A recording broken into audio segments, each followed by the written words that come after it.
Bonjour Jean-Luc Mélenchon. Bonjour. Merci d'être l'invité de France Info en direct ce matin. Merci de me recevoir. Vous êtes co-président du Parti de gauche et député européen. On l'a entendu ce matin, François Hollande exclut un remaniement gouvernemental après l'affaire Cahuzac. A-t-il raison ou tort de faire ce choix selon vous ?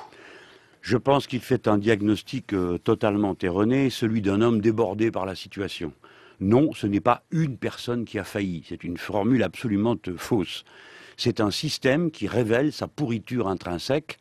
C'est ce système qui a combiné les effets d'une monarchie quinquennale avec une irresponsabilité se diffusant à tous les étages par la concentration du pouvoir et le néolibéralisme avec les flots d'argent qui circulent de tous côtés. Tant et si bien qu'une espèce d'oligarchie s'est constituée de tout puissants seigneurs et de leurs affidés dans le monde politique et médiatique. Est-ce que vous n'êtes pas frappé de voir que la chaîne des mensonges qui entoure Cahuzac commence dans le Parti socialiste et finit au Front national? C'est absolument invraisemblable. On aurait dit ça il y a une semaine, ni vous ni moi, on y aurait cru. On aurait dit c'est de l'exagération, il faut quand même pas abuser, etc., etc. Par conséquent, il faut un grand coup de balai. On ne peut pas accepter que le peuple, je vais finir là-dessus, français, qui est humilié, abaissé par ce genre de situation, la même semaine où on lui met en cause ses acquis sociaux à l'Assemblée nationale, il découvre ce spectacle lamentable. On ne peut pas accepter que le peuple ne s'en mêle pas. C'est pourquoi je veux faire la proposition que l'on manifeste le jour anniversaire du deuxième tour de l'élection présidentielle, le 5 mai prochain, dans la rue, que l'on fasse une marche citoyenne pour la 6e République, c'est-à-dire pour que le peuple s'empare par une constituante du grand coup de balai qu'il faut donner pour purifier cette atmosphère politique absolument insupportable. Jean-Luc Mélenchon, vous employez des mots extrêmement durs. Le mot pourriture, vous venez de l'employer à nouveau. Vous parlez de l'entre-soi, les copains. Est-ce que vous avez le sentiment d'entretenir un climat de suspicion généralisée? J'ai surtout le sentiment de l'exprimer. Car voyez-vous, imaginez-vous que... Et pas de l'entretenir.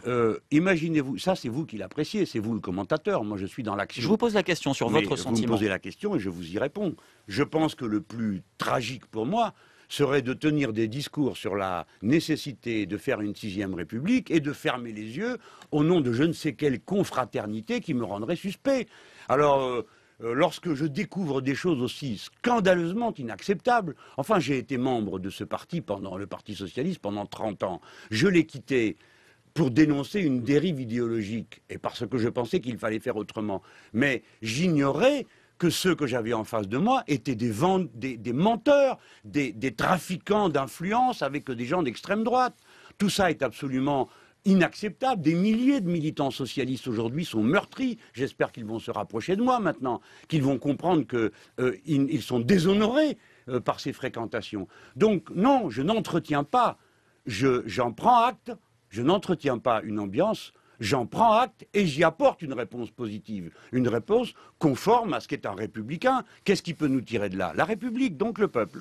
Vous dites, Jean-Luc Mélenchon, qu'aujourd'hui, il ne faut plus croire personne et ne plus croire en rien dans ce système que vous dénoncez. Toute parole politique émanant de ce système est d'entrée discréditée. Oui, toute parole est devenue suspecte. Je suis obligé de le dire. Voyez-vous, j'ai été sur un plateau de télévision en face de M. Cahuzac. Et il a répondu à Yves Calvi, je nie tout en bloc et en détail. Et juste après, il a pris son air extrêmement arrogant pour me parler de haut, m'insulter et me faire la leçon de socialisme. Alors, voyez-vous, depuis cette expérience psychologique tout de même très traumatisante, j'aimerais que vous puissiez la vivre un jour, de voir quelqu'un vous dire en face, en vous regardant bien, pas du tout, je n'ai pas de compte, alors qu'il en a un depuis plus de 20 ans. Vous l'avez cru à ce moment-là? Mais écoutez, je fais comme vous, comme tout le monde. A priori, on n'a pas envie d'accabler les autres. Mais j'ai pris des précautions très importantes à l'époque. J'ai dit, ou bien vous mentez, c'est gravissime, ou bien Mediapart ment et c'est gravissime pour le média. C'est Mediapart qui avait raison. Et heureusement que ce journal a fait ce travail, parce que sinon on n'aurait rien su. Comme quoi les journalistes font parfois du bon travail. Parfois en effet, mais pas toujours et pas souvent. Et il est à remarquer que la vérité sera venue de la périphérie ce qui est appelé la périphérie du système médiatique, et pas de son cœur. Pourquoi la périphérie? Parce que on dit, en tout cas c'est comme ça que Plenel a présenté au début son aventure sur Internet et la création de Mediapart, c'est ce qu'on appelait la périphérie. Vous avez en France des grands médias de révérence et de référence, le mot peut être interchangé. Et ce système médiatique-là, loin de pousser à la vérité, a tout fait pour au contraire l'étouffer et la bloquer. Comment... Donc système politique pourri, système médiatique pourri. Ça, attendez, je pense que dans un instant, vous me demanderez si je dis tous pourris, et comme ça, le cycle habituel de la poule et de l'œuf... Je ne fais que reprendre vos mots, Jean-Luc Mélenchon. Non, ce ne sont pas mes mots. Vous n'écoutez pas ce que je vous dis parce que vous le vous mot sentez pourri, vous l'avez prononcé et vous vous sentez plusieurs mis fois. en cause Pas du tout. Dans votre appartenance corporatiste. Mais je vous demande de réfléchir comme citoyen. Réfléchissez bien à cela. Demandez-vous pourquoi à la fois le système politique est totalement discrédité, mais aussi le système médiatique. Posez-vous la question sincèrement, car vous êtes sans aucun doute un professionnel qui a goût de son travail.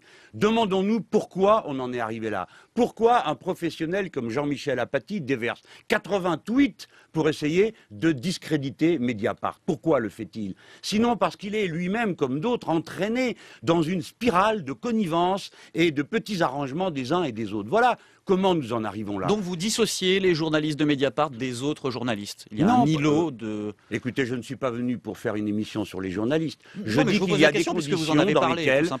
des conditions dans lesquelles le métier est plus facile à faire et plus simple à réaliser que dans d'autres. Voilà, vous savez, j'ai fait quelques études, je ne suis pas un abruti comme vous avez l'air de le croire. Je suis capable de faire la différence.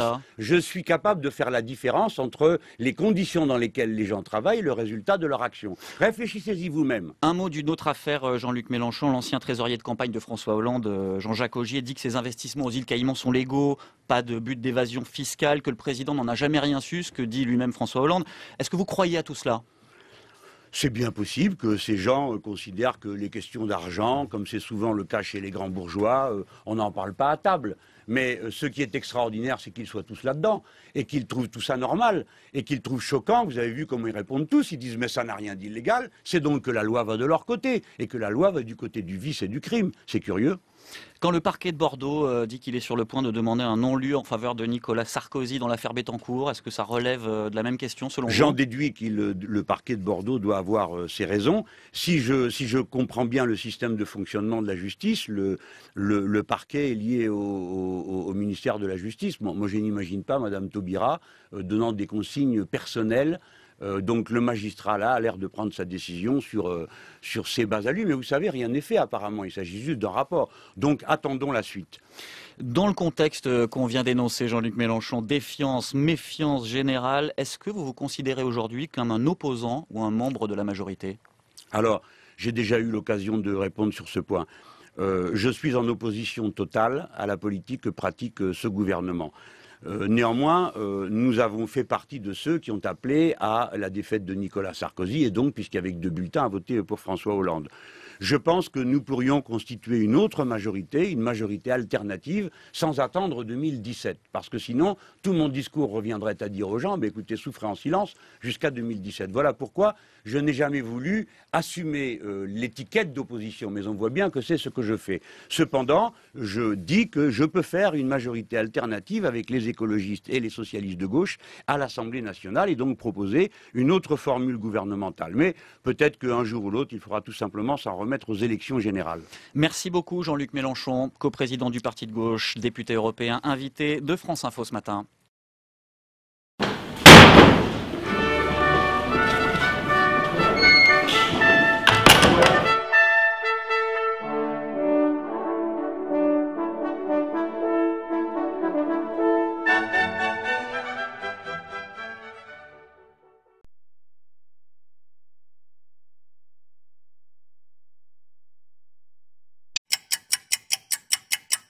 Moi, président de la République, il y aura un code de déontologie pour les ministres qui ne pourraient pas rentrer dans un conflit d'intérêts. France de la justice, où l'argent sera remis à sa place, qui est celle d'un serviteur et non d'un maître. Cela dit, j'espère rester ministre du budget longtemps. Ce qui m'embête, c'est que j'ai toujours un compte ouvert à l'UBS, donc c'est rien maintenant. La seule place d'en avoir, c'est l'UBS. J'ai réfléchi à avoir un compte ouvert là-bas. J'ai réfléchi à l'UBS, et comme ça partenaire, on a tout planté la banque. Le site Mediapart écrit ceci vous concernant. Le ministre du Budget, Jérôme Cahuzac, a détenu pendant de longues années un compte bancaire non déclaré à l'Union des banques suisses de Genève. Ceci est-il vrai, Jérôme Cahuzac? Non, ça ne l'est pas. Je dément catégoriquement les allégations contenues sur le site Mediapart. Je n'ai pas, monsieur le député, je n'ai jamais eu de compte à l'étranger, ni maintenant, ni avant. Merci, monsieur le député, de m'avoir permis de le dire devant la représentation nationale. J'ai démenti, je continue à démentir, à nier que ces accusations aient le moindre accent de sincérité, de vérité, de réalité. J'ai nié en bloc, je comprends qu'il faut nier en détail, je nie en bloc et en détail. Pierre Moscovici, qui lui connaît la vérité, je n'ai jamais eu de compte en Suisse, Jean-Jacques Bourdin. Non seulement Jérôme Cahuzac n'aurait pas été titulaire d'un compte chez UBS entre 2006 et aujourd'hui, mais il n'aurait pas même été ayant droit économique d'un compte en Suisse de la banque à ces dates. Selon le JDD, c'est ce que révélerait le document transmis au fisc français par le fisc suisse. Mais le JDD n'a pas eu entre les mains le document lui-même transmis par les autorités suisses. L'hebdomadaire cite une source administrative de Bercy. Il s'agit donc d'une interprétation de ces données. Jérôme Cahuzac a confirmé qu'il détenait bien un compte bancaire avec 600 000 € à Singapour. De l'argent qu'il aurait d'abord placé en Suisse chez UBS. Jérôme Cahuzac a publié un billet sur son blog où il confirme l'existence du compte à Singapour et présente ses excuses. C'est consternant. On préférerait qu'il en aille autrement, je pense que tous on aurait voulu ça. Mais maintenant il y a ses aveux.